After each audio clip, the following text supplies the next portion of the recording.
हमने दौलत कुत्तों की लड़ाई पे, हिजड़ों पे लुटाई, क्रिकेट मैच पे लुटाई। हमें माशरे में फैले हुए दुख नजर क्यों ना आए? हमारी हमसायगी में बेवा के चीखते बिलकते सिसकते बच्चे नजर क्यों ना आए? हमें मजदूर लोग नजर क्यों ना आए जो दाने शबीना को तरस रहे हैं? हमारे गुजरावाला धुल्ला चौक पे एक बूढ़ा दिन दिहाड़े आटे का थैला उठाता और दौड़ लगाता, नहीफ था। 2 कदम चला के लोगों ने पकड़ा और खूब जद्दोकोब किया। सवाल किया वो बूढ़े जुर्रत क्यों की? उस बूढ़े की आंखों में आंसू उतर आए। उसने कहा 1 हफ्ता हो गया इस चौक में आके खड़ा होता हूं और लोग मुझे बूढ़ा समझ के मजदूरी के लिए साथ नहीं लेके जाते। रोजाना खाली डब्बा घर लेके जाता हूं, कदम भोजन होते हैं। बच्चे पूछते हैं पर खाने के लिए कुछ लाए हो? तो मैं क्या उनको जवाब दूं? आज पक्का वादा करके आया था कि कहीं से मजदूरी मिलेगी तो आटा लाऊंगा। कहा आज भी छोड़ के चले गए। इतनी मार खाई के लहू लहान हुआ।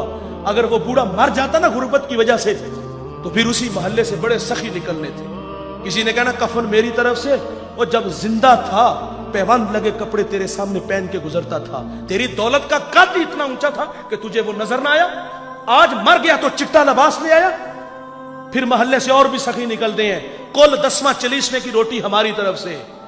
और चीखे तूने ना सुनी उस मजदूर के बच्चों की, जब वो वालिद को रोज कहते अब्बा भूख लगी है, खाने को कुछ दो। उस वक्त कहां गए ये सखी? उस वक्त कहां गए ये मालदार? जब वो बिलकते थे आज मर गए तो कुल 10वें 40वें की रोटी ले आए। जिंदों की कदर करना जानिए मेरे भाई, जिंदों को इज्जत देना जानिए। मुझे वो कमालिया की बेटी नहीं भूलती जिसका बूढ़ा बाप अपनी बेटी को तालीम की दौलत से आरास्ता करता है। अब वो बालिगा थी, निकाह की तकरीब है, उधर से बारात आ रही है, इधर बेटी वाले तैयारियों में थे। हमसायगी में से किसी ने शरारत की, जिसके घर में आ रहे हो वो अपनी बेटी को चंद जोड़ों के सिवा कुछ भी नहीं दे सकता। बारात वहीं से वापस चली गई। बताइए साहिब उस बेटी के दिल पे जो कुचोके और जख्म लगे थे उसका मदावा किसने करना था? चांदी उतर आई बेटियों के बालों में। मुफलिस को फिर उम्मीद है कि बारात आएगी। किताब अजीज का एक और बाप बीत गया, जहेज बन न सका और शबाब बीत गया। हमें ये घरों में बूढ़ी होती हुई बेटियां नजर क्यों ना आई? और आपने तो फख्र से कहा कि मैंने अपनी बेटी को जहेज 50 लाख का दिया। हमारे देहातों में रस्म वखाला होता है, उसमें एक औरत को कहा जाता है कि पूरे मोहल्ले में लोगों को क्या हो कि हमारी बच्ची का जहेज देखो। उस जहेज को देखने के लिए मजदूर की बेटियां भी आई, बेवा की बेटियां भी आई।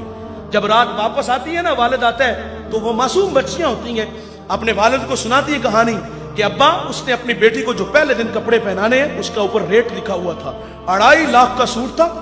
वो बूढ़ा कितना दुखी होता होगा जो अपनी बेटी को ईद वाले दिन भी 500 का सूट नहीं लेके दे सका। उसने ये भी कहा होगा कि अब्बा उसने अपनी बेटी को सोने के कंगन पहनाने हैं, और वो बूढ़ा तो कांच की चूड़ियां भी नहीं उसको लेके दे सका। मैं इतना जरूर कहूंगा, जीने दीजिए इन गरीबों को। इन लोगों की अपनी जिंदगी है, अल्लाह की तकसीम पे राजी है, लेकिन हम लोगों ने इनका जीना हराम कर दिया है।